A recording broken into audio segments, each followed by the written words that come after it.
உலக வரலாற்றிலேயே முதல் முறையாக நாங்க தான் லைவ் போட்டிருக்கோம். இதுல வேற பள்ளிக்கல்வித்துறை அமைச்சர் அங்க கொஞ்சம் காட்டுங்க, இங்க கொஞ்சம் காட்டுங்க. அவர் பள்ளிக்கல்வித்துறை அமைச்சரா இல்ல டைரக்டரா மாறிட்டாரான்னு எனக்கு தெரியல. நம்மளுடைய கேமரா டீம் இந்த எதிர்க்கட்சி வரிசை தொடர்ச்சியா அப்படி கமெண்ட் அடிக்கிறது, உரிமையில பேசுறது, லாஸ்ட் பெஞ்ச்ல இருந்தா டாக்டர் குடுகுடுன்னு எஞ்சிங்க நடுவில் ஓடி வர்றது, இதையும் சேர்த்து ஸ்பிளிட் ஸ்கிரீன்ல காட்டுங்க. சட்டமன்றத்தை விட உங்களுக்கு ஒரு பிரைவேட் நிகழ்ச்சி ரொம்ப முக்கியமா போச்சு. 8 கோடி மக்களினுடைய சிஎம்னு பீத்திக்கு தெரிஞ்சதுல, சொல்ல தெரிஞ்சதுல, அப்ப 8 கோடி மக்களினுடைய பிரச்சனையை பேசுறது அங்க உட்கார தெரியாதா? ஒரு அமைச்சர் எந்திரிச்சு பேசுற பேச்சாது எங்க பின்னாடி 108 பேர் இருக்காங்க. அப்ப நாங்க சொல்லலாமா? களத்துக்கு பாக்குறியா திமுக காரன் யாருன்னு காமிக்கிட்டுமா? பாத்ரூம்ல 3 மணி நேரம் இருந்தாலும் சொல்றதுக்கு உங்களுக்கு என்ன தகுதி இருக்கு சார்? பாத்ரூம்ல 3 மணி நேரம் உட்கார்ந்து இந்த எதிர்க்கட்சி தலைவர் அப்ப நாங்க திருப்பி கேட்கலாமா? நீங்க ஆர்எஸ்எஸ்ல எந்த மாதிரி உடை போட்டிருந்தீங்க நாங்க பேசலாமா? அதையே ஒரு வாரத்துக்கு முன்னாடி நோ டீலிமிட்டேஷன். நேத்து ஐயா அமித்ஷா சார பார்த்தோம்னா கையை கட்டிட்டு இந்த பூக்கு கொடுத்துட்டு ஓகே ஃபேர் டீலிமிட்டேஷன். டீலிமிட்டேஷன் பேப்பரை எரிச்சவர்த்தர் குத்துவேல் கருணாநிதி ஸ்டாலின் அவர்கள், உங்களுக்கு தில் இருக்கா, தைரியம் இருக்கா, திராணி இருக்கா? பேசிருக்க வேண்டியதானே, அதை செஞ்சு காமிச்சிருக்க வேண்டியதானே. இப்படி சைன் பண்ண தெரிஞ்சதுல முடிஞ்சா எங்க தலைவர் செஞ்ச மாதிரி அந்த டீலிமிட்டேஷன் பேப்பரை எரிச்சு காமிக்க பாப்போம். தமிழ்நாட்டுல இதென்ன தாவேக்காங்கிறது ஒரு கம்பெனியா? வேலை போட்டு தரோன்ற மாதிரி நீங்க வேலையும் கொடுத்து காரும் கொடுத்து எனக்கு இதெல்லாம் கொடுத்த தலைவரே நீங்க வாழ்கன்னா இங்க என்ன ஆச்சி மசாலா? எந்த சமையலும் ருசி தேடும் ரகசியம் 20 ரூபாய். டயா பூஸ்டர் சுகரை கண்ட்ரோல் பண்ணும், உங்க ஆரோக்கியத்தை மீட்டு தரும். சர்க்கரையை கட்டுப்படுத்துறதுக்கான எளிமையான வழிமுறை, இயற்கையான வழிமுறை. அனைத்து மருந்து கடைகளிலும் கிடைக்கும்.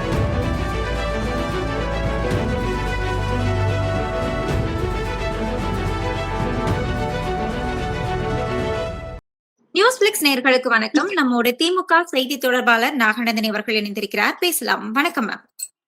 வணக்கம். சட்டமன்றம் ரொம்பவே பரபரப்பா நடக்குது. பொதுவா சட்டமன்றம் அப்படின்னு எடுத்துக்கிட்டோம் அப்படின்னா எதிர்கட்சிகள் கேள்வி கேட்பாங்க, ஆளும் கட்சிகள் அதுக்கு பதில் சொல்லுவாங்க. இப்படி ஒரு சூழ்நிலை தான் நம்ம இவ்வளவு நாள் பார்த்திருந்திருக்கோம். ஆனா இப்போ இந்த ஆண்டு எடுத்துட்டோம்னா ஆளும் கட்சிகள் அதிகமா கேள்வி எழுப்புறதையும் எதிர்கட்சிகள் அதுக்கு பதில் சொல்றதையும் அந்த ஒரு விஷயத்தையும் நம்மளால புதிதாக பார்க்க முடியுது. எப்படி பாக்குறீங்க இந்த சட்டமன்ற விவாதங்களை? இல்ல, சட்டமன்றம் பரபரப்பா போயிட்டு இருக்குது அப்படின்னு சொல்றீங்க. அது ஃபுல்லா பாட்டும் புகழ்ச்சியும் கவிதையுமா எல்லாம் போயிட்டு இருக்குது. மக்கள் பிரச்சனை அங்க யாராச்சும் பேசுறதுக்கு தயாரா இருக்காங்களா? இல்ல இன்னைக்கு இருக்க ஆளுங்கட்சி தாவேக்கா ஏங்க இந்திய வரலாற்றிலேயே ஏன் உலக வரலாற்றிலேயே முதல் முறையாக நாங்க தான் லைவ் போட்டிருக்கோம். இதுல வேற பள்ளிக்கல்வித்துறை அமைச்சர் அங்க கொஞ்சம் காட்டுங்க, இங்க கொஞ்சம் காட்டுங்க. அவர் பள்ளிக்கல்வித்துறை அமைச்சரா இல்ல டைரக்டரா மாறிட்டாரான்னு எனக்கு தெரியல. அதாவது நீங்க நல்லா நோட் பண்ணி பார்க்கணுங்க. இசை எனக்குமே அந்த விஷயம் இருந்துச்சு. நேத்து நான் ஒரு நேர்காணல்ல பேசும்போது கூட சொன்னேன், தயவு செஞ்சு திமுக காரங்களையும் காமிக்க சொல்லுங்க. ஏன்னா நீங்க நல்லா அவங்க பேசும்போது பாத்தீங்கன்னா அமைச்சர் பின்னாடி இருக்கிற அமைச்சர், பக்கத்துல இருக்கிறவர்கள், முன்னாடி இருக்கிற எல்லாத்தையும் காமிக்கிறாங்க. அந்த குறிப்பிட்ட நிறைய சோசியல் மீடியா சேனல்ஸ்ல எல்லாம் திமுக சட்டமன்ற உறுப்பினர்கள பேசும்போது அவங்கள மட்டும் தான் போக்கஸ், வேற எதுவும் இல்ல. ஆனா அவங்க எந்திரிச்சு நிற்கும் போது ஏதாச்சும் சொல்லும் போதெல்லாம் மட்டும் அவங்கள காமிக்கிறாங்க. இதுல கூடிவா அந்த ஒட்டிங்க கட்டிங் எல்லாம் நீங்க பண்ணிட்டு இருக்கீங்க. இவ்வளோ ஒரு என்ன சொல்றது, என்ன மாதிரியான ஒரு ஆட்சி நீங்க நடத்திட்டு இருக்கீங்க? என்னைக்குமே இன்னைக்கு கூட எதிர்கட்சி தலைவர் உதயநிதி ஸ்டாலின் அவர்கள் பேசும்போது ரொம்ப தெளிவா சொன்னார். அதாவது நீங்க தான் லைவ் போட்டேன்னு சொல்லாதீங்க. கேள்வி நேரம் செஷன் வைக்கும் போதும் திராவிட முன்னேற்ற கழக ஆட்சியிலே லைவ் இருந்துட்டு தான் இருந்துச்சு. ஆனா இன்னைக்கு அந்த கேள்வி பதில் அப்படிங்கிற அந்த ஒரு என்ன சொல்றது செஷன்ல கூட இன்னைக்கு என்ன சொல்றது சரியா போய் சேர மாட்டேங்குது மக்களுக்கு. நாங்க கேட்கிற கேள்விக்கான பதில்கள் அங்க வர்றது இல்ல. சோ நாங்க ஒண்ணு கேட்டா அவங்க ஒண்ணு பதில் சொல்ற மாதிரி இருக்கு அப்படிங்கிற ஒரு விஷயத்த முன் வச்சிருப்பாரு. ஆனா எப்பவும் போல நம்ம சபாநாயகர் ஐயா நான் அவை குறிப்புல இருந்து நீக்கிறேன் இதே ஒரு ப்ராம்ப்ட் தான் போய்கிட்டே இருக்கே தவிர அத கூடி இன்னைக்கு பேசும்போது என்ன சொன்னாங்க, அது ஆளுங்கட்சியில தான் அதிகமா நீங்க, அதாவது தாவேக்கானருக்கு தான் நீங்க அதிகமா சொல்ற மாதிரி இருக்கு, நீங்க அங்கேயும் தான் நீங்க சொல்றீங்க, அது வெளியவே வர மாட்டேங்குது. அப்போ நீங்க லைவ் தானே பண்றீங்க. ராஜ்மோகன் அண்ணன் கிட்ட நான் என்ன கேக்குறேன், நீங்க லைவ் தானே போடுறீங்க, அதுல மாற்றுக்கிறது இல்லையே, அதுலதானே சபாநாயகர் ஐயா பேசுறாரு. அப்போ நீங்க இப்படி மாத்தி மாத்தி லைவ்லயே இவ்வளோ முன்னுக்கு பின் முரணா பேசுனீங்கன்னா நீங்களாம் எங்க போய் மக்களுக்கு நல்லது செய்ய போறீங்க? சரி, அப்படி என்ன பரபரப்பு நடந்துச்சு? முதல் நாள் முகுந்தனோட பிரச்சனை பத்தி பேசுறாங்க, அத கோவை அந்த காலேஜினுடைய அந்த பிரச்சனையில பேசுறாங்க. கவன ஈர்ப்பு தீர்மானம், லா அண்ட் ஆர்டர் வந்து அண்டர் கண்ட்ரோல் ஆஃப் யார்கிட்ட, சிஎம் சார் கிட்ட இருக்குது. அதை பத்தி போன வாரம் கேட்கும் போதே திங்கக்கிழமை பாத்துக்கலாம் சபாநாயகர் சார் ஒருத்தி வச்சாரு. சரி, திங்கக்கிழமை பதில் சொல்லுவாருன்னு சொல்லி நம்ம எதிர்கட்சி தலைவர் வந்து நின்று கேட்டா அங்க ஆளே இல்லையா, கடையில ஆளே இல்ல அப்படிங்கிற மாதிரி நம்ம சிஎம் சாரே வரல. உங்களுக்கு புரிஞ்சுதா? ஏன்னா அவர் மிகப்பெரிய வந்து என்ன சொல்றது, நியூஸ் ரிப்போர்ட்டர்ஸ் எல்லாம் கையாளக்கூடியவர். அதாவது தமிழ்நாட்டு நியூஸ் சேனல் உங்களை மாதிரி சோசியல் மீடியா, சாதாரண யூடியூப் சேனல், அதை விட மெயின் ஸ்ட்ரீம் மீடியாவா இருந்தாலும் தமிழ்நாட்டுல எல்லாம் அவர் யாருக்கிட்டையும் பேச மாட்டார், யாருக்கிட்டையும் இது பண்ண மாட்டார். ஒன்லி நேஷனல் சேனல், டைரக்டா நேஷனல் மீடியா தான். ஏஎம் பார்க்காம பிஎம் பார்க்காம சிஎம் வேலை செய்யறாரான்னு ஊர் மக்கள் எல்லாம் பார்த்துட்டு தான் இருக்கிறாங்க. இருங்க, அப்புறம் தெரியும் உங்களுக்கு. அப்புறம் வந்து பார்த்தா நான் அன்னைக்கு பார்த்துட்டே இருக்கேன் இசை, திங்கக்கிழமை அந்த கவன ஈர்ப்பு தீர்மானம் வந்த போது லா அண்ட் ஆர்டர் கண்ட்ரோல் அவர்கிட்ட தான் இருக்கு, நம்ம அண்ணன் ஜோசப் விஜய் அவர்கள் கிட்ட தான் இருக்குது, எந்திரிச்சு நின்று பயங்கரமா ஸ்கிரிப்ட் ரெடி பண்ணி பேசுவாரு. நானும் பாக்குறேங்க, அவர் பக்கம் கேமராவே போகல. இந்த மாதிரி ஒரு லைவ் போட்டு யாராச்சும் பார்த்திருக்கீங்களா? இதெல்லாம் ஒரு அநியாயம். இந்த ஊர்ல ஏதாச்சும் ஊர்ல இப்படி நடத்துமா? நீங்க நல்லா வேணா போட்டு பாருங்க, பாக்குற நேயர்களுக்கும் சொல்றேன் நானு. அன்னைக்கு திங்கக்கிழமை லைவ் வந்த இடத்துல மத்தியானம் 12 மணி வரைக்கும் சிஎம் சாரோடைய அந்த சேர் கிட்ட கேமராவே காமிச்சிருக்க மாட்டாங்க. இல்லைன்னா அவர் ரொம்ப சிரிச்ச மாதிரி, அவர் நின்ன மாதிரி, இதா இப்படி திரும்பி பார்த்த மாதிரி எல்லாம் கேமரா வருது. ஆனா ஒரு ஒரு மாணவன் இறந்திருக்காரு, அதை 20 பேர் செஞ்சு அடிச்சே கொண்டிருக்காங்க. அதை தாண்டி திருவெற்றியூர் இல்லையா, அங்க தனுஷ் அவர்களை வந்து அதே மாதிரிதான் 30 பேர் சேர்ந்து 12வது படிக்கிற பையனை அடிச்சே கொண்டிருக்கிறாங்க. இத பத்தி எல்லாம் பேசுங்கன்னு சொல்லி கேட்டா அன்னைக்கு ஆளே வரல, சிஎம் சாரே வரல. இவங்க என்ன வந்து பரபரப்பு நடத்துறாங்க கேட்டா ஏதோ ஒரு பிரைவேட், அதுவும் நேஷனல் மீடியாக்கு இவங்க வந்து மீட்டிங் கான்க்ளேவ் அட்டெண்ட் பண்ண போயிருக்காங்களா? என்ன கான்க்ளேவ் அட்டெண்ட் பண்ணி என்ன கண்டென்ட் நீங்க பேசுனீங்க சொல்லுங்க பாக்கலாம். சிஎம் சார் அங்க போய் என்ன பேசினாரு? அப்ப சட்டமன்றத்தை விட உங்களுக்கு ஒரு பிரைவேட் நிகழ்ச்சி வந்து ரொம்ப முக்கியமா போச்சு. சட்டமன்றம் யாருங்க? இதென்ன உங்க வீட்டுதா இல்ல எங்க வீட்டுதா? ஒட்டுமொத்த மக்களோட பிரச்சனையை பேசுறதுக்காக இங்க இருக்கக்கூடிய 8 கோடி மக்களினுடைய சிஎம்னு பீத்திக்கு தெரிஞ்சதுல, சொல்ல தெரிஞ்சதுல. அப்ப 8 கோடி மக்களினுடைய பிரச்சனையை பேசுறதுக்கு அவங்க வந்து உட்கார தெரியாதா? அப்புறம் திமுக காரங்க எல்லாம் வந்து கேட்கறதுக்கு ஒண்ணுக்கு பின்னா முரண்னா பதில் வருதுன்னு சொல்லி வெளிநடப்பு பண்ணும்போது, எப்ப போட ஓடி போயிட்டீங்களா, அப்புறம் என்ன ட்ரெண்டிங் போட வேண்டியது கிடக்குது? இல்ல நான் தெரியாம கேட்கறேன். முதல் நீங்க உள்ள வந்து உட்கார்ந்தீங்களா? அதை நாங்க கேட்டா என்ன சொல்ல முடியும்? வர வேண்டியவர், பேச வேண்டியவர் வரவே இல்லைன்னு சொல்லி உதயம் நான் கேட்கிறாருல, ஏன் சார் நீங்க வரல? அப்படி என்ன சார் சட்டமன்றத்தை விட உங்களுக்கு அந்த நேஷனல் மீடியா ரொம்ப முக்கியமா போச்சு? வச்சுக்கோங்க 6 மணிக்கு மேல. நீங்க தான் 6 மணிக்கு மேல எல்லாமே, அதுவும் 24/7 AM PM பார்க்காம வேலை செய்யக்கூடிய சிஎம் தானே நீங்க. அப்ப அதுக்கு மேல வைங்க. அப்படி என்ன, நீங்க தானே சிஎம், இந்த நாட்டின் 8 கோடி மக்களினுடைய பிரஜை தானே நீங்க. அப்ப நீங்க சொல்றது தானே அவங்க கேட்பாங்க. அப்புறம் அது எப்படி அந்த கண்டென்ட் கேட்க போறாங்கன்னு பிளான் பண்ணி வச்சு ஸ்கிரிப்ட் ரெடி பண்ணி வச்சு என்ன பேச்சு பேசுறாங்க. இதுல ஆதவர்ஷன் அவர்கள் தொடர்ந்து இந்த வாரம் 2 முறை, திங்கக்கிழமையும் சரி இன்னைக்கும் சரி, பின்னாடி இருக்கவங்களா எந்திரிச்சா என்ன நடக்கும் தெரியுமா? பின்னாடி இருக்கவங்களா 108 பேர் எந்திரிச்சு என்ன, எதுக்கு இந்த பில்டப்? நீங்க என்ன சார் நீங்க இதுக்கு முன்னாடி தொழில் பண்ணிட்டு இருந்தீங்க? பில்டப்னு எடுத்துக்கிறதா இல்ல மிரட்டல் அப்படின்னு? பில்டப் இல்ல, நீங்க இதுக்கு முன்னாடி என்ன தொழில் பண்ணிட்டு இருந்தீங்க? இன்னைக்கு அமைச்சரா வந்திருக்கீங்கல்ல, ஒரு படிச்சு ஒரு பண்பாளரா இருந்திருந்தா அவங்களுக்குன்னு ஒரு பணிவு இருக்குமா இல்லையா? உங்களை ஒரு தொகுதியினுடைய ரெப்ரசன்டேஷனா உட்கார வச்சிருக்காங்க இல்லையா? ஒரு 3 லட்சம் மக்களுக்கு நீங்க வந்து ஒரு உறுப்பினர், சட்டமன்ற உறுப்பினரா இருக்கீங்க. அப்படி இருக்கும்போது ஒரு மாண்பு தெரியாதா? இன்னும் நீங்க எல்லாம் எந்திரிச்சு பேசுறீங்கன்னா நாங்க எந்திரிச்சு கத்துனா என்ன நடக்கும் தெரியுமா? நான் அதனாலதான் கேட்டேன், திமுக காரண களத்தில் நீங்க இன்னும் பார்த்தது இல்லையே, என்ன நீங்களும் நினைச்சு நாங்க திருப்பி அந்த மாதிரி கேட்டா நீங்க யாரை தூண்டி விடுறீங்க? அப்போ ஒரு நார்மலா இன்னைக்கு உண்மையாலுமேங்க பசங்க எல்லாம் இன்னைக்கு தாவேக்கா பசங்க எல்லாம் போனா அந்த அளவுக்கு ரொம்ப பிரச்சனை. ஒரு வண்டியில உருப்படியா போறதுக்கு ஏதாச்சும் கேள்வி கேட்டா எங்க அண்ணன் யாரு தெரியுமா, நாங்க தான் ஓட்டு போட்டு ஜெயிக்க வச்சோம் தெரியுமா அப்படின்னு சொல்லி, ஒரு எம்எல்ஏ போனா பின்னாடி 20 பசங்க, இதுல வந்து ஒரு 30 கார் எல்லாம் என்னமோ அமைச்சர்கள் போற மாதிரி போயிட்டு வந்துட்டு இருக்காங்க. கட் அவுட் பாருங்க, உண்மையாலுமே சொல்ல போனா அத்தனை கட் அவுட் வச்சுட்டு திரியிறாங்க. நான் இத அதாவது ஒரு கலாச்சார சீர்கேடுன்னு சொல்றோம் இல்லையா, நான் இந்த வார்த்தையை பயன்படுத்துறேன்னு தப்பா நினைக்காதீங்க. நம்ம எல்லாம் வந்து தமிழ்நாடு அப்படிங்கிற இந்த மாநிலம் ஒரு உயர்வை நோக்கி போயிட்டு இருந்துச்சு. இன்னைக்கு திரும்ப அப்படியே ரிவர்ஸ்ல இறங்கி வந்துட்டு இருக்கா அப்படிங்கிற ஒரு பயம்தான் இருக்கு. நீ படிக்க போயா, நீ போய் வேலைக்கு போயா, நீ நல்லா சம்பாரி, உன் குடும்பத்தை பாரு, நீ வந்து அதாவது சினிமான்னு கூடி போகாத. இன்னைக்கு எத்தனை நடிகர்கள் சொல்லிட்டாங்க, நீங்க எங்க பின்னாடி எங்க ஃபேன்ஸா இருந்து பண்ணாதீங்க, நீங்க ஃபர்ஸ்ட் உங்க குடும்பத்தை பாருங்க, முடிஞ்ச அளவுக்கு சொசைட்டிக்கு ஏதாச்சும் நல்லது பண்ணுங்க, எங்களுடைய பிறந்த நாளுக்கு நீங்க வந்து என்ன சொல்றது எங்களோட கட் அவுட் வைக்க வேணாம், அதுக்கு பாலாபிஷேகங்களை நீங்க செய்ய வேண்டாம், அதுக்கு பதிலா 4 குழந்தைங்க படிக்கிறதுக்கு புக்ஸ் நோட் வாங்கி கொடுங்க அப்படின்னு சொல்லக்கூடிய இன்னைக்கு நடிகர்கள் எவ்வளவு பேர் இருக்காங்க. இன்னைக்கு அதெல்லாம் மாத்தி வந்தோம்ல. நீங்க நல்லா யோசிச்சு பாருங்க. சரி, நான் படிக்கிற காலத்துல நான் சொல்றேன், ஒரு 10th 12th எல்லாம் படிக்கும் போது இந்த கலாச்சாரம் ரொம்ப அதிகமா இருந்துச்சு. இந்த பேனர் வைக்கிறது, அஜித் சார் விஜய் சார் படம் அப்படின்னா போட்டி இது பண்ண. இப்ப உண்மையாலுமே தல அஜித் எல்லாம் ஹேட்ஸ் ஆஃப் கொடுக்கணுங்க. அவர் எவ்வளவு சொன்னாரு, நான் வந்து ஃபேன்ஸ் கிளப்பே கலைச்சறேன்னு சொன்னாரு. ஒரு நாளும் என் சுயநலத்துக்காக என்னுடைய ரசிகர்களை நான் யூஸ் பண்ணவே மாட்டேன்னு சொன்னாரு. அது மனிதத்தன்மை. இன்னைக்கு நீங்க என்ன பண்ணிட்டு இருக்கீங்க? என்ன மாதிரியான ஒரு கலாச்சார மரபை நீங்க இது பண்றீங்க? அதுக்கு ஒரு அமைச்சர் எந்திரிச்சு பேசுற பேச்சா இது? எங்க பின்னாடி 108 பேர் இருக்காங்க, அப்ப நாங்க சொல்லலாமா? களத்துக்கு வந்து பாக்குறியா, திமுக காரன் யாருன்னு காமிக்கிட்டுமா, பாத்துக்கலாமா அப்படின்னு? அப்ப நீங்க வந்து ஒரு வீதியா ஒரு தொகுதியிலையும் ஒரு வட்டத்திலையும் ஒரு நகரத்திலையும் சண்டைய மேக் பண்ணணும்னு நினைக்கிறீங்களா? ஏங்க அதிமுக திமுக தாங்க இருந்துச்சு.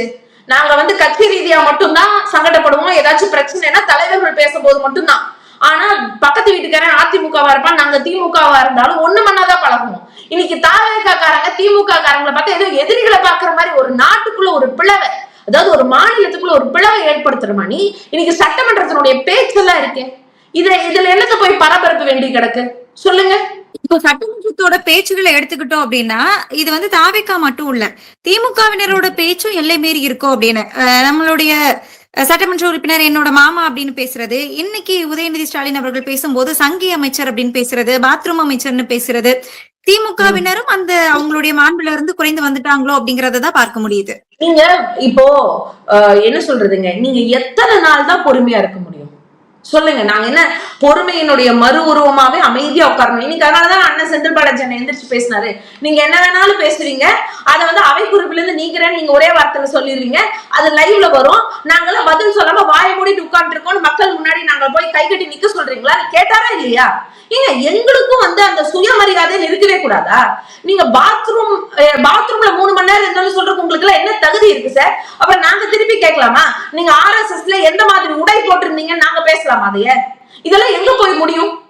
அது என்ன பெரிய அப்படியே ரொம்ப பந்தாவா கரூர் கம்பெனி இல்ல கரூர் அமைச்சர் இப்படி சொல்றதுக்கு உங்களுக்கு எங்க யாரு தொடங்குனான்னு பாருங்க, யார் இதை துவங்குனான்னு பாருங்க. துவங்குனதே CMC ஜோசப் விஜய் அவர்கள் தெரியுங்களா? அங்க வச்சு இப்படி பண்றது, குட்டி ஸ்டோரி சொல்றது, இன்னும் அபிடவிட் பேசுறாரு ஆதவர்ஷன் அவர்கள். அவர் எத்தனை கார் வச்சிருந்தது அபிடவிட்ல காமிச்சாரு, 10,000 ரூபாய் பணம். சரி, கார் இல்லைன்னு கொடுத்தாரு, ஆமா எங்க தலைவர் கொடுத்தாரு. சரி, அதைத்தானே நேரம் சொன்னாரா இல்லையா? எந்திரிச்சு வேணா கேஸ் போட்டுக்கோங்க, செக் பண்ணிக்கோங்க அப்படின்னு சொன்னாரா இல்லையா? அப்ப நீங்க டாக்ஸ் கட்டாம உங்க முதல்வர் உட்கார்ந்துட்டு இருக்காரு, காருக்கு டாக்ஸ் கட்ட முடியாதுன்னு சொன்னவர் தானே அவரு. அதெல்லாம் நாங்க திருப்பி சட்டப்பேரவையில கேட்டா என்ன நடக்கும்? இதெல்லாம் ஏன்னா ஒருத்தருக்கு அடிச்சுக்க வேண்டியதுதானா? நீங்க இதை மட்டும் யோசிச்சு பாருங்க. நிர்மல்குமார் அமைச்சர் அவர்கள் ஏன் 2 நாளைக்கு முன்னாடி சபாநாயகர் அவரே சொன்னாரு, நீங்க பேசுறது எல்லாமே வந்து ஒரு பாலிஷா பேசுங்க, நீங்க பேசினாலே அவைய வந்து ஒரு மாதிரி ஆக்கி விட்டுறீங்கன்னு சொன்னாரா இல்லையா? அப்ப அது இன்னைக்கும் அதான பண்ணாரு, இன்னைக்கும் அதே தானே பண்ணாரு. எதுக்கு கரூர் கம்பெனின்னு சொல்லணும்? அப்ப நாங்க லாட்டரி கம்பெனின்னு பேசலாமா? அப்ப நாங்க RSS கம்பெனின்னு பேசலாமா? அப்ப நாங்க வந்து நீங்க வந்து முன்ன இருந்தவங்களை விட, அதாவது எடப்பாடியாரை விட நீங்க இன்னைக்கு சலாம் போடுறதுக்கு குவிஞ்சிட்டீங்கன்னு பேசலாமா? நாங்களும் பேசுவோம்ல. ஏன்னா ஒரு வாரத்துக்கு முன்னாடி நோ டீலிமிட்டேஷன், நேத்து ஐயா அமித்ஷா சாரை பார்த்தோன்னா கையை கட்டிட்டு இந்த பூக்கு வந்து கொடுத்துட்டு ஓகே ஃபேர் டீலிமிட்டேஷன், இதெல்லாம் எங்கேங்க கொண்டு போய் வைக்கிறது? இப்படியாங்க திமுகவும் சொல்லுது. மேடம், நாங்க சொல்றோம்னா நாங்க தெரிஞ்சு தெளிவுபட பேசிட்டு இருக்கோம். இன்னைக்கு இல்ல, அன்னையில இருந்தே ஃபேர் டீலிமிட்டேஷன் தான். என்னைக்கு டீலிமிட்டேஷன் வந்த போது எதிர்ப்பு குரல் வந்துச்சோ அன்னையில இருந்து நாங்க கேட்கறது ஒன்னா பாப்புலேஷன் பேசிஸ்ல டீலிமிட்டேஷன் பண்ணாதீங்க. இல்லையா எல்லாத்துக்கும் எல்லா மாநிலத்துக்கும் என்ன உரிமையோ அதே உரிமை எங்களுக்கும் கொடுங்க. உங்களுக்கு நல்ல டிஃபரன்ஸ் புரிஞ்சுக்கோங்க. நாங்க நோ டீலிமிட்டேஷன் எங்கேயுமே சொல்ல, எங்க எடுத்து காமிச்சு சொல்லுங்க. அன்னைக்கு ஒரே இது விவாதம் வந்துச்சு, நோ டீலிமிட்டேஷன் சொல்லி விஜய் சார் அங்க சொல்லும் போது எதிர்கட்சி தலைவர் உதயனா இருந்துச்சு, ஓகே தானே சொன்னாங்க.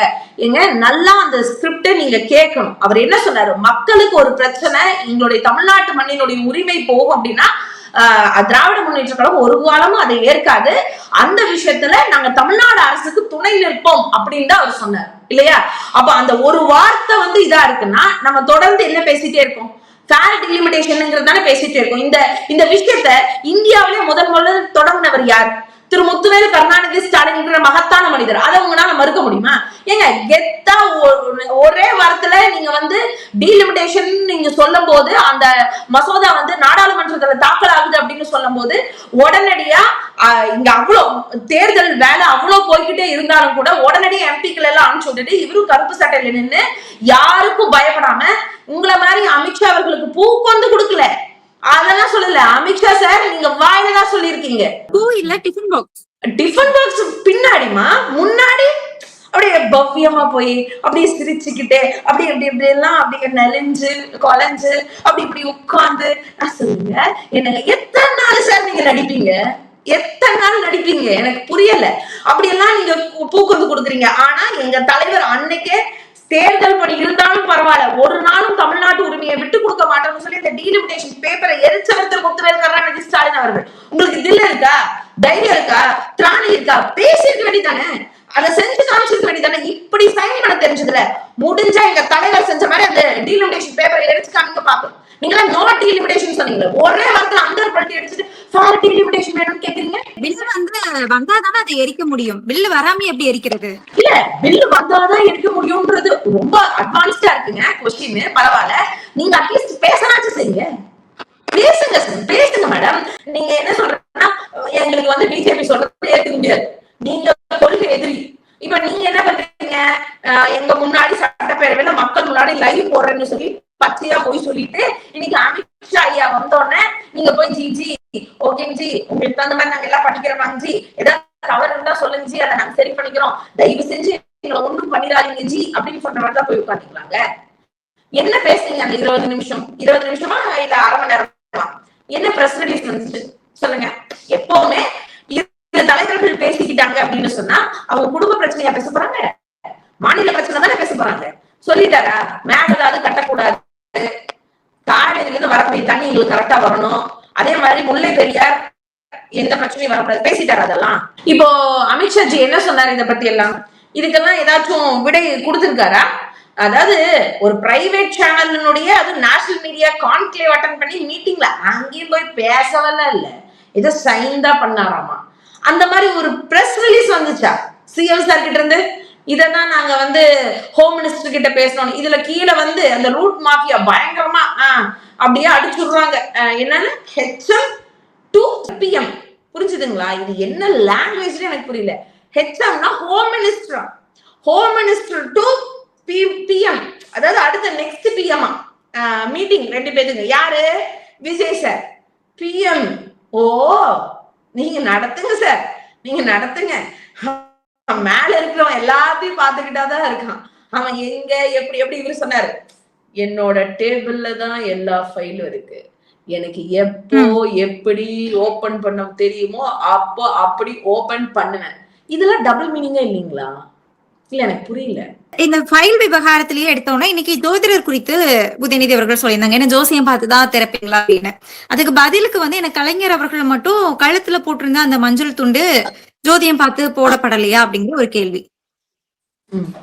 அதாவது எதோட கனெக்ட் பண்ணணும்னு ஒரு விவசாயே இல்லாம போயிடுச்சா அப்படின்னு தான் தோணுது. அப்படின்னு பார்த்தா நீங்க வைக்கிற ஒரு பிளக்ஸ் பின்னாடி வைக்கிறீங்கல்ல, எப்பவுமே தமிழ்நாடு அரசு அப்படின்னு சொன்னா ஒயிட்ல இருக்கும், ப்ளூ கலர்ல எழுதுவாங்க. ஆனா இப்ப என்ன எல்லாமே எல்லோ கலர்ல இருக்கு. அப்ப நீங்க வந்து கலைஞரை பார்த்தா காப்பி அடிக்கிறீங்களான்னு நாங்க கேட்கலாமா? என்ன ப்ரொசீஜருங்க இது? எனக்கு புரியல. அதாவது நீங்க அப்ரப்டா தெரியும், ஜோசிகாருக்கே நீங்க வந்து என்ன பண்ணணும்னு நினைச்சீங்க, ஒரு பதவி கொடுக்கணும்னு நினைச்சீங்க. அதுவே சட்டப்பேரவையில கேட்டதுக்கு அப்புறம் தானே அதை கேன்சலே பண்ணீங்க. இன்னைக்கு கூட எதுக்காக நாமக்கல் கவிஞர் மாளிகையில உங்களுடைய அந்த என்ன சொல்றது ஆபீஸ், சிஎம் சார் ஆபீஸ வந்து மாத்துறாரு? கேட்டா அவர் கடகராசிக்கு நண்டை பார்த்துட்டே இருந்தோம், ரொம்ப நல்லதான், கடல்ல தான் நண்டு இருக்கும், அதனாலதான் பாத்துட்டே இருக்கிறாரு, அப்பதான் வெற்றி மேல் வெற்றி கிடைக்குமா? அது யாரும் தொட முடியாத இடத்துல 10வது மாடியில போய் உட்கார்ந்துட்டா பிரச்சனையே இல்லை. ஏன்னா இப்போ இதுல தலைமைச் செயலகத்துல இருந்தா கூட டக்குன்னு மக்கள் பாப்பாங்க, பிரஸ்காரங்க நிறைய பேர் வருவாங்க போவாங்க. இது எப்ப வராரு எப்ப போறாருன்னு தெரியவே வேணாம்ல. ஒருவேளை அங்க உள்ள இருக்கிறாரா இல்லையான்னு கூட யாருக்கும் தெரியாதுல்ல. இதெல்லாம் என்ன மாதிரியான ஒரு விஷயங்க எனக்கு புரியல.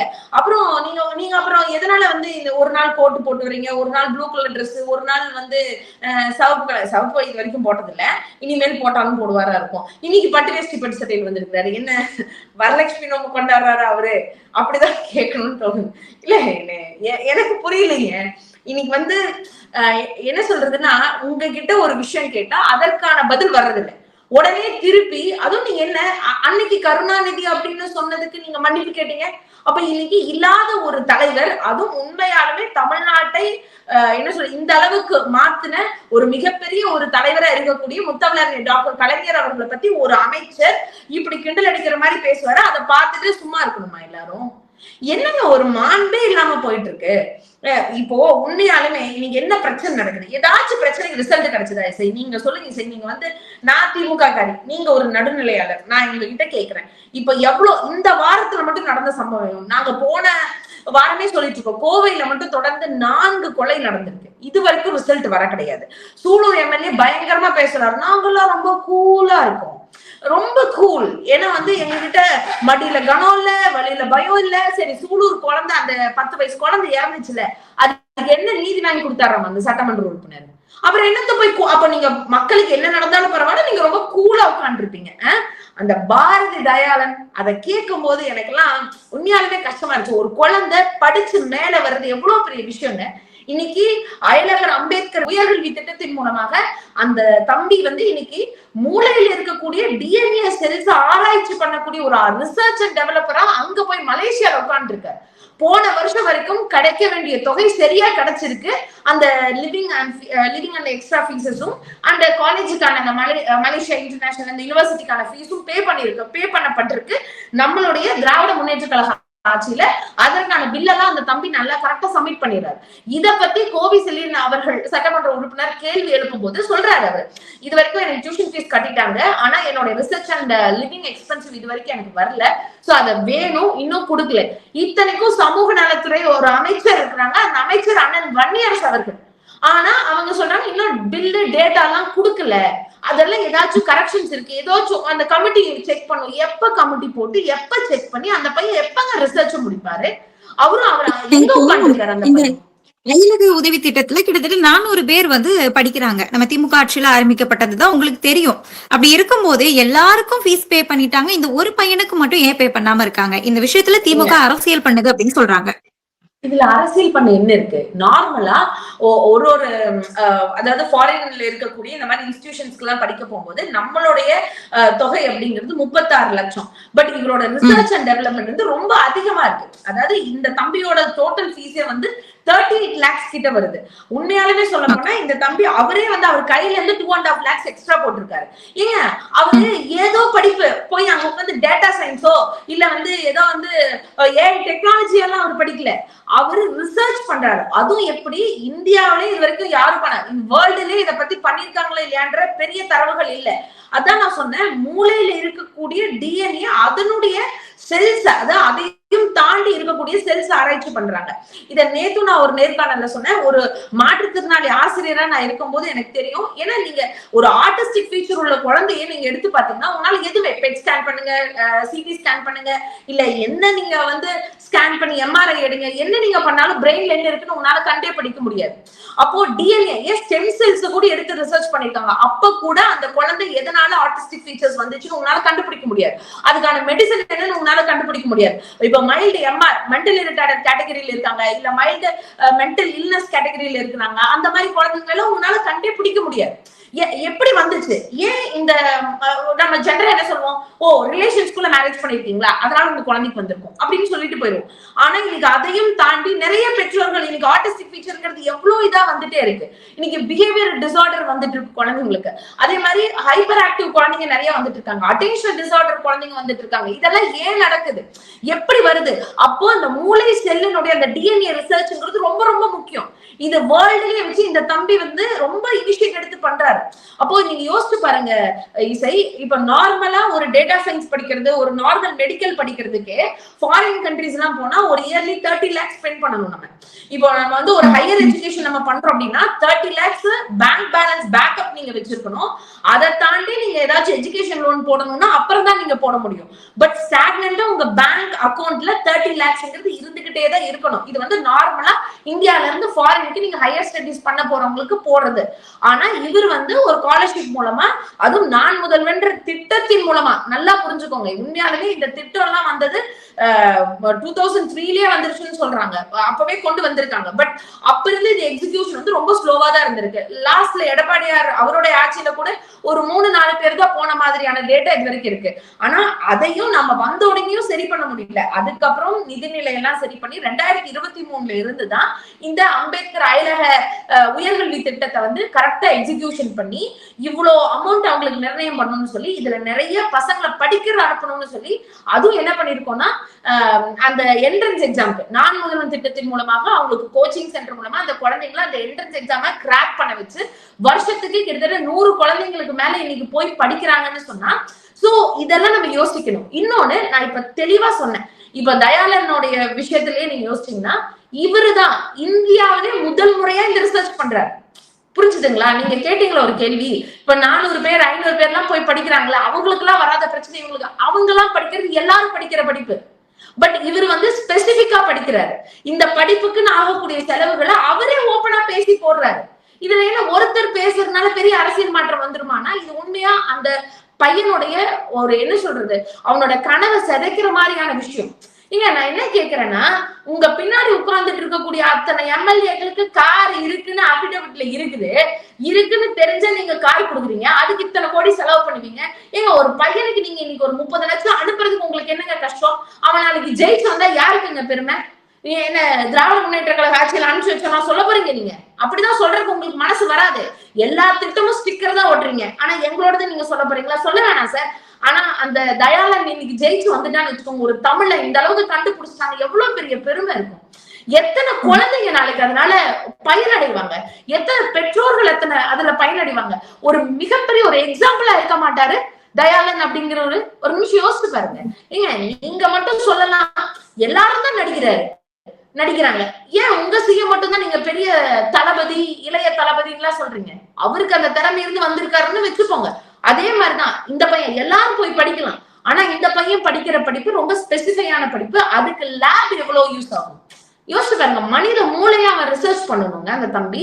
அப்ப எத்தனை அவருக்கு வந்து எக்யூப்மெண்ட்ஸ் தேவைப்படும், எவ்வளவு விஷயத்த ஸ்பெசிமென்ஸ் எவ்வளவு அவரு சப்மிட் பண்ண வேண்டியது இருக்கும், அவரோட ஒர்க் எவ்வளவு இருக்கும். ஏன்னா இன்னைக்கு பிகாமுக்கும் பிஇக்கும் ஒரே ஃபீஸா? நான் தெரியாம தான் கேட்கிறேன். பிஏ இங்கிலீஷுக்கும் பிடெக் பயோடெக்னாலஜிக்கும் ஒரே ஃபீஸா? ஏங்க எல்லாத்துக்கும் டிஃபரன்ஸ் இருக்கும். இதுல அரசியல் பண்றேன்னு சொல்றதுக்கு என்ன இருக்கு? உங்களுக்கு கரெக்ட்னு தெரிஞ்சா நீங்க காசை கொடுங்க. அவன் படிக்கிறானா இல்லையான்னு அவர் ஊர்ல கேளுங்க. அங்க திமுக போய் எதுவும் பண்ணாதுல்ல. மலேசியாலையும் திமுக போய் ஏதாச்சும் வேலை எல்லாம் செய்யுமா? மலேசியா கவர்மெண்ட் வேலை தானப்பா. நாங்க ஒரு மாநில கட்சி, மாநிலத்தில் இருக்கக்கூடிய ஒரு எதிர்கட்சி. அங்க மலேசியா இன்ஸ்டிடியூஷன்ல திமுக போய் இன்ஃபுளுன்ஸ் பண்ற அளவுக்கு திமுக மிகப்பெரிய ஒரு விஷயம் நீங்க தான் சொல்றீங்க. ஏங்க ஒரு குழந்தையோட படிப்பை பாருங்கன்னு சொன்னா அதுலயும் திமுக அரசியல் பண்ணுதுன்னா என்ன சார் இதெல்லாம்? இதெல்லாம் எப்படி எடுத்துக்கிறதுனே தெரியலீங்க. ஆனா இதெல்லாம் இவங்களால முடியாது. இதெல்லாம் கேட்டா அண்ணன் ராஜ்மோகன் அவர்கள் எந்திரிச்சு சம்பந்தமே எல்லாம் பேசுவார், அப்படியே அடிச்சு விடுவார். அப்படியே தமிழ் வந்து தக்கத்திமித்தான்னு வருது இல்ல. எனக்கு உண்மையா ரொம்ப கஷ்டம் என்னன்னா, அந்த தமிழ் தாய் வாழ்த்துக்கு அவர் ஒரு விளக்குரை சொன்னாரு பாருங்க. நீங்க ரீகேப் வேணாலும் பண்ணி கேட்டு பாருங்க. அதுல திராவிடம் அப்படிங்கிற அந்த சொல்லையே சொல்லியிருக்க மாட்டார். எவ்வளவு பெரிய பேச்சாளரா அவர் இருப்பார். தமிழ்நாடு, தமிழ் மொழி, தமிழ்ங்கிற வாசம் வீசுது, நாடு முழுவதும் வீசுது அப்படின்னு சொன்னா திராவிட திருநாடுன்னு தமிழ் தாய் வாழ்த்திலே வருது. ஆனா அந்த திராவிடங்கிற வார்த்தை அவர் வாயிலிருந்து வரல. இதெல்லாம் உண்மைக்குமே என் மனசு ரொம்ப வலிக்குதுங்க. ஏன்னா என்ன இவங்கெல்லாம் என்ன எதை நோக்கி இந்த மாநிலம் போயிட்டு இருக்கு? இவங்க எல்லாம் மக்களுக்கு ஒரு நல்லது செஞ்சிருவாங்களா? எனக்கே தெரியல. இன்னைக்கு வந்து ஆதவர்சன் அவர்கள் கேக்குறாரு, 10,000 ரூபாய் தான் இருக்குன்னு சொல்றீங்க, உங்ககிட்ட கார் இல்லைன்னு சொல்றீங்க, நாங்கெல்லாம் சொல்ல முடியுமா அப்படின்னு பார்த்தா, நம்ம ஷேக்ஸ்பியர் இருக்கிறாருல, சாரி நம்மளுடைய நிதித்துறை அமைச்சர், அவரு இங்கிலீஷ்ல மட்டும்தான் பேசுவாரு. JPR அந்த நிறுவனத்துடைய மருமகன் தான் அவர்கிட்டயே அபிடவிட்ல கார் இல்ல. அப்புறம் அதை நாங்க எங்க கொண்டு போய் சொல்றது? இதை விட பாத்தீங்களா, சபாநாயகர் சார் ரொம்ப சைலண்டா இருந்தாரு, அவர்கிட்டயும் அபிடவிட்ல கார் இல்ல, அதை எங்க போய் சொல்றது? அதை விட பாத்தீங்களா, அவர் வந்து ரொம்ப பவ்யமா அந்த யாருப்பா அவரோட டிரைவரா இருந்தாரு, விஜய் சாரோட டிரைவரா இருந்தாரு, அவரை நாங்க வந்து இது பண்ணோம்லாம் பேசினாரு. அவங்க அப்பா பேரு கூட ராஜேந்திரன் நினைக்கிறேன். ராஜேந்திரன் அவருடைய பையன் இன்னைக்கு MLA ஆயிட்டாரு, அவர்கிட்டயும் கார் இல்ல. இதை நம்ப முடியுமா உங்களால? யோசிச்சு பாருங்க. இது எல்லாமே. அப்புறம் வந்து வேற இன்னும் நிறைய அந்த மாதிரி போட்டுட்டே இருந்தாங்களே நிறைய பேத்துட்டு. அதோட சுட்ட வடைய, சுவையான வடைய சூப்பரா தருவார் எங்களுடைய CM எல்லாம் பேசினாங்களே தாயரா மேம், அவங்க இதையும் கார் இல்லையா? ஆனா எனக்கு புரியும், இவங்க எல்லாம் எப்படிங்க பிரச்சாரத்துக்கு போனாங்க 233 தொகுதிக்கும்? ஏன்னா 234 தொகுதி, ஆனா தாவேகானது 233 233 தொகுதிக்கும் கட்ட வண்டியில போனாங்களா பிரச்சாரத்துக்கு? மாட்டு வண்டியில போனாங்களா? இல்ல எதுல போனாங்க? கவர்மெண்ட் பஸ் ஏறி போனாங்களா? இல்ல சைக்கிள்ல போனாங்களா? இதுல வேற ஒருத்தர் எந்திரிச்சு சொல்றாரு, எனக்கு லவ் ஃபெயிலியரு, படிப்புல ஃபெயிலியரு, வேலை இல்லாம சுத்திட்டு இருந்தேன், எனக்கு நீங்க தான் வேலை கொடுத்தீங்க. இது என்ன கம்பெனி ஐயா நடத்திட்டு இருக்கோம் நாங்க தமிழ்நாட்டுல? இது என்ன தாவேக்காங்கிறது ஒரு கம்பெனியா? வேலை போட்டு தரோன்ற மாதிரி நீங்க வேலையும் கொடுத்து காரும் கொடுத்து எனக்கு இதெல்லாம் கொடுத்த தலைவரே நீங்க வாழ்கன்னா இங்க என்ன பிரச்சாரம் மேடையா இது? ஏங்க இப்படி எல்லாம் இருக்கிற ஒருத்தரை வீட்லயே வச்சுக்க மாட்டாங்க. அப்புறம் நீங்க நாட்டை பாருங்க, தொகுதியை தூக்கி கொடுத்தா அவரெல்லாம் எப்படி போய் தொகுதி மக்களை பாப்பாரு? ஏன் நீ வேலைக்கு போல? நம்ம நார்மலா ஈஸியா அதான் கேட்போம், ஏன் நீங்க வேலைக்கு போகல? படிச்சுட்டு ஏன் சும்மா இருக்கீங்க? ஏன் உங்களை ஒரு பொண்ணு வேணாம்னு சொல்லிட்டு போயிடுச்சு? என்ன பிரச்சனை அப்ப உங்களுக்கு? இதெல்லாம் கேட்கணும்னு தோணுமா தோணாதா? இல்லைங்க, அவர் உடனே இப்படி திரும்பி பாக்குறாரா, என்னைக்கும் திரும்பி பார்க்காத விஜயை திரும்பி பார்த்து விட்டார். இதெல்லாம் என்னங்க? இதெல்லாம் ஒரு நியூஸா? இத பத்தி பேச பயிர்க்கடன் தள்ளுபடி பண்ண முடியலன்னு இன்ன வரைக்கும் விவசாயிகள் போராடிட்டு இருக்காங்க. உண்மையாலுமே இந்த மாசம் எல்லாம் எனக்கெல்லாம் கரண்ட் பில் எவ்வளவு தெரியுமாங்க? நான் நினைச்சே பார்க்க முடியாது. எல்லாரும் சொல்றாங்க நம்மளுக்கு எல்லாம் அப்படி இருக்காது, ஏதோ சும்மா இருக்கும் அப்படின்னு கூட நான் நினைச்சேன். வெறும் 2,900 ரூபாய் வந்துட்டு இருந்த இடத்துல நான் கரண்ட் பில் கூட எடுத்து காமிக்கிறேன், 4,900 ரூபாய். அதாவது மாசம் ஒரு 2 கடைக்கு நாங்க வந்து 4,500 ரூபாய் கட்டிட்டு இருந்த இடத்துல இப்போ கிட்டத்தட்ட 9,880 ரூபாய் நான் கட்டியிருக்கிறேன். யோசிச்சு பாருங்க. 9,880 ரூபாய். 9,880 ரூபாய் இல்ல, நான் கரெக்டா தான் சொன்னேன். 900 அப்படிதான் சொல்லணும், 990 ரூபான்னு சொல்லுங்க. இதுதான் இன்னைக்கு இருக்கிற தமிழ் வரிசை. புரிஞ்சுதுங்களா? ஏன்னா நீங்க எல்லாரும் அப்படிதான் பேசிட்டு இருக்காங்க. நம்ம சொல்லலாம் எவ்வளவு வேணாலும் 9,980 ரூபான்னு சொன்னா கரெக்டா இருக்கும். ஆனா இப்ப அப்படி சொல்லக்கூடாது. 990 ரூபாய் அப்படின்னு சொன்னாதான் இன்னைக்கு சரியான ஒரு தமிழ் சொற்களா இருக்கும். ஏன்னா பைபிளை விட, அதாவது தமிழை விட பைபிள் சொல்லி கொடுக்கறது ஜாஸ்தி.